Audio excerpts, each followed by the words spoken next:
টাঙ্গাইলের গোপালপুর উপজেলার ঐতিহ্য ও ইতিহাস পর্যালোচনায় হেমনগর রাজবাড়ি বা হেমনগর জমিদার বাড়ি অত্যন্ত গুরুত্বপূর্ণ। এটি স্থানীয়ভাবে পরীর দালান নামে পরিচিত।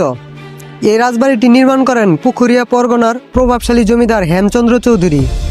1980 সালে উনি প্রথম সুবর্ণখালীতে একটি রাজবাড়ি নির্মাণ করেছিলেন, কিন্তু যমুনা নদীর ভাঙনে তা নদীগর্ভে বিলীন হয়ে যায়। পরবর্তীতে 1990 সালে বর্তমানে হেমনগর এলাকায় তিনি রাজপ্রাসাদটি তৈরি করেন। প্রাসাদের একদম সামনের দিকে দুইটি অপূর্ব পরীর ভাস্কর্য রয়েছে, যার কারণে মানুষ প্রাসাদটিকে পরীর দালান বলে ডাকে। জমিদার হেমচন্দ্র চৌধুরীর নাম অনুসারে এই এলাকাটির নাম হয় হেমনগর।